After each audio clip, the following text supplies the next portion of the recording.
Hey guys, how's it going? This is the Bold Metal Nerd coming at you with another vid. This one I'm going to be talking about something I just picked up here over the weekend. This is the RCA Discwasher vinyl record care system. Removes dust and fingerprints from your vinyl records. The main reason I bought this was honestly for the pad that it comes with, because this cleaning fluid I have a feeling probably won't last me very long, but it comes with a record cleaning pad, a dust brush, and the fluid. So let's see, how do we use this thing? It says instructions: apply 3 to 6 drops of the cleaning solution and a line on the leading edge of the record cleaning pad towards the leading edge, tribute to along the leading edge, blah blah blah, using several deliberate strokes. Position the record cleaning pad with the arrow side of the handle towards the outer edge of the record. Gently contact the record with the damp leading edge of the pad, being careful not to contact the record with the wood handle. Well, yeah, that's probably a good idea. Manually turn the record turntable by placing your finger on, allow the damp leading edge to contact, blah blah blah. Okay, alright, so but before I start cleaning, because we're going to do, of course, a before and after test of what this sounds like. What I'm testing out here is one of those free records that I got quite some time ago. It sounds like crap. This is Staying Alive by the Bee Gees. So first off, we're going to listen to it, see how it sounds before I clean it. I've already cleaned off my stylus though, and I might have to clean my stylus after I play this. Not the best record on it, but there you go. Side A is alright. Side B, oh man, side B is a lot. I don't know if you've seen it in the video, but there's scratches and stuff on side B. But anyway, we're going to listen to just a snippet of side A. Yes, I know, copyright concerns, right? So, here we go. Let's go ahead. Down on there. Well, I better put it on 45 speed. Start the turntable.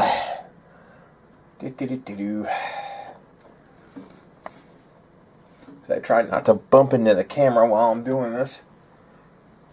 It's easier said than done. Alright, let's drop the needle just here.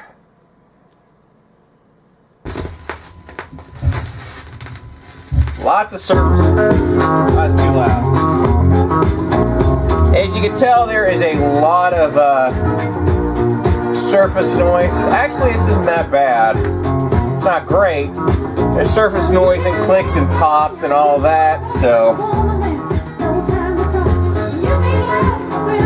you can tell it's degraded sound quality for sure. Alright, let's go ahead and be done with that. We heard what it sounded like before. So let's go ahead and take the record off the turntable and let's bust this thing out and see what we could do. If you're curious as to what's on the computer screen, that is a still shot from the new Accept live album, Restless in Live. If you are an Accept fan, I would definitely recommend checking that out. It's a pretty good, collection of their songs and a great performance. So, alright, let's get this done here. Alright, so, if you're curious, this is the record pad up close, right? Nice, soft, velvety kind of surface. Probably the perfect type of thing to clean a record with, right? And comes with a nice, one thing I really like here, comes with a storage pouch. Pretty cool, right? Yeehaw, storage pouch. So, and apparently if you get dust or whatever on the pad, you're supposed to, brush it off with this. This isn't for the record, this is for the pad. So, there you go. Let's go ahead and actually clean the record now a bit. Since this is a 45 that I'm not too concerned about the condition, I'm probably not going to be quite as careful as I would be with an LP. But I'm not going to be like super careless either, so let's go ahead and just do a few drops here of the solution, maybe. Come on. Maybe. Solution. Nothing's coming out. Technical difficulties. Here's what. I don't know if you can hear it. There's something in there for sure. There's fluid in there. Nothing's coming out. Alright guys, I'm going to pause here due to technical difficulties, and once I figure out how to get some fluid out, I'll resume. Be right back. Well guys, it helps if you read. It actually says pierce top with pin prior to first use. So, yeah, I'm a genius. What can I say? And it comes with these handy printed out instructions that you can put with the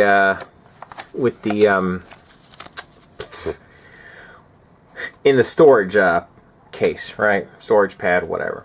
So anyway, here goes. Let's go ahead and see what we can do with this pretty worn down 45. How much it improves the sound of it. So let's go ahead and just put some, it's a pretty decent amount of fluid there. Should be enough, hopefully, to make a difference. So, and of course, we just do it in a circular motion. This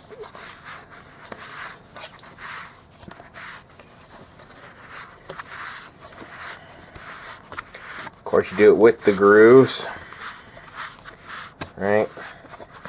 Being careful not to touch. I've already cleaned. Sooner or later, guys, I'm gonna make my own mix to use with this pad. You know what? I don't know how much that did, so I'm actually gonna put a little more of that stuff on here, just to see how it does here. Let's do some more. Bum, bum, bum, bum, bum. Right, because this thing was really just not. It's not in the best of condition. Okay. So we'll just keep. Of course, it recommends doing this on the turntable. I'm just doing this way for illustrative purposes, and just to see kind of how good off the cuff this works.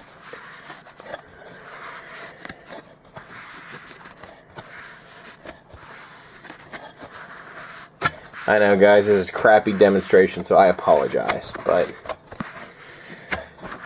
it's hard to do this on camera when you're sitting behind the camera, extending your arms out like that. Well, I have to say, I guess here, let's take a look at the differences between the sides. This is the side that I just cleaned, and it looks pretty good. Definitely an improvement, and that's the side that I have not cleaned. You know, so let's see how much. Here, let's dry it off a little bit with the dry part of the brush. I guess here. Oh, I'm going backwards. Whoopsie doodles.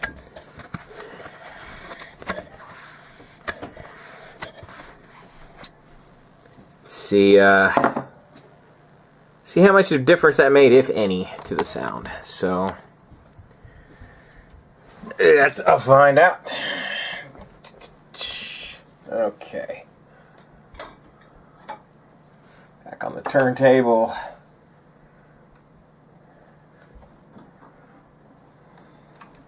Actually, go ahead and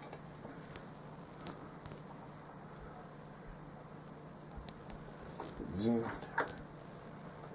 Yeah, that's pretty decent. Alright. And we'll drop the needle. See how it sounds. Don't want it blasting. Ooh, Bad drop there, guys. Not lined up properly on my side there.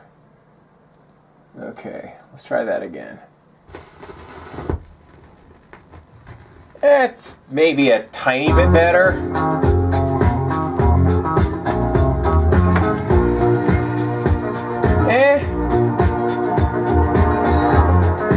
I don't know, guys.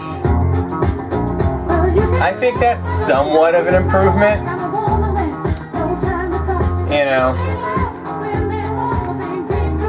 somewhat. I think it's an improvement. Yeah,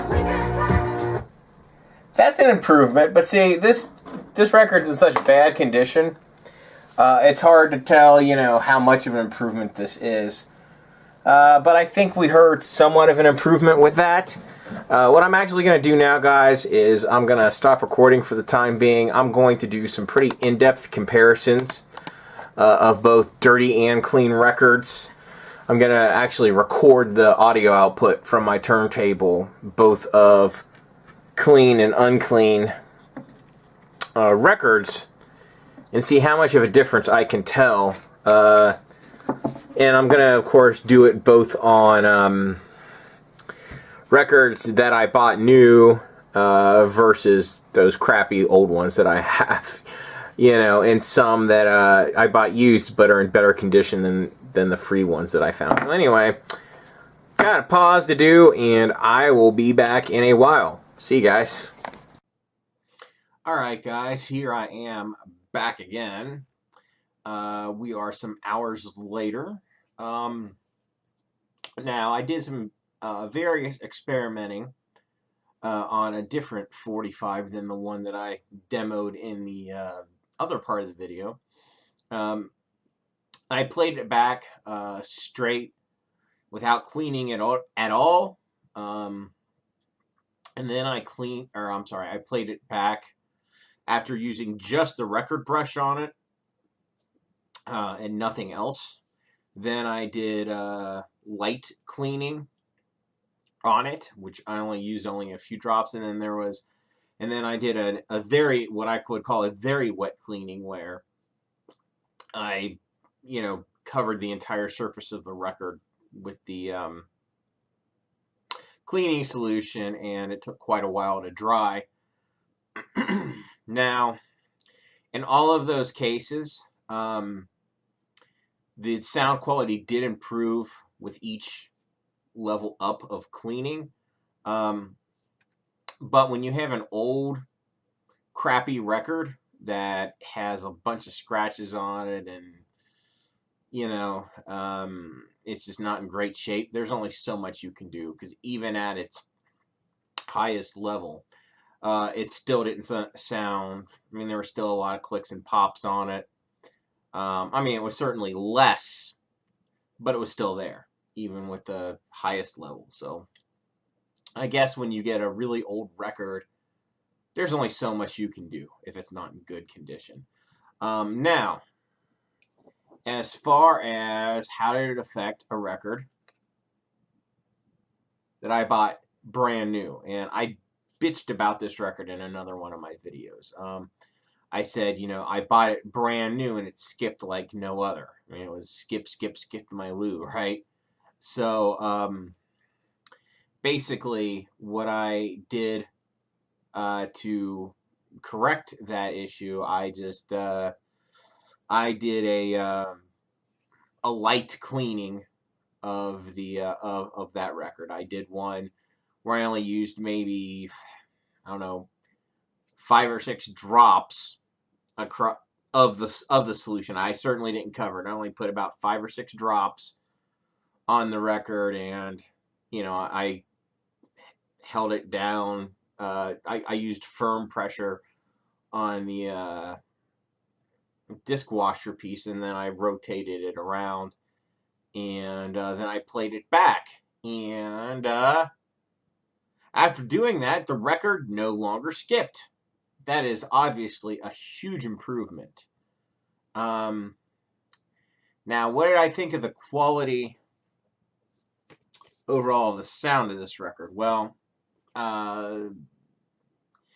I don't really care for the pressing very much. I can say that it sounded rather harsh, and inner groove distortion, with the final track on both sides was fairly severe, very harsh sounding. It sounded very harsh. I don't think they did a really good job on that pressing for that album. Truthfully, it's I certainly have heard better.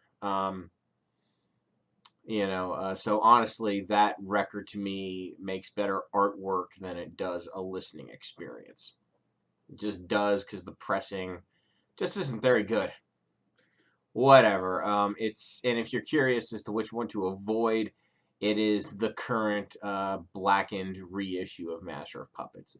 Don't buy it. Just get the CD. You'll get a much better listening experience out of it than you will out of that record. So anyway, what are my final thoughts on this lovely RCA Discwasher system? I'm really glad I got it. If I can get a record that was skipping to not skip anymore, and I can clean up a record that's not in the best shape, whatever. I'd say this thing is worth getting, even if nothing else, because I do plan on making, after I run out of the bottle of fluid that it came with, I'm going to make my own record cleaning fluid. I'm not going to buy more of the RCA stuff. I'll just make my own. I'll use distilled water and some rubbing and some 99% alcohol, and because there's plenty of videos on YouTube about the mixture to make, and that's the plan anyway. And I'm just going to use this pad to clean the records with, because this is the perfect size to clean an LP with. It's nice and soft, and it's going to do the job really well. So even if you get it just for this thing, it's totally worthwhile getting. So I definitely give it a recommendation, thumbs up. Anyway, that's pretty much going to wrap this up. If you did like what you see, as always, thumbs up. If you hate me, thumbs down. Share, subscribe, all that fun stuff. Thanks a whole lot for watching. I'll catch you guys next time.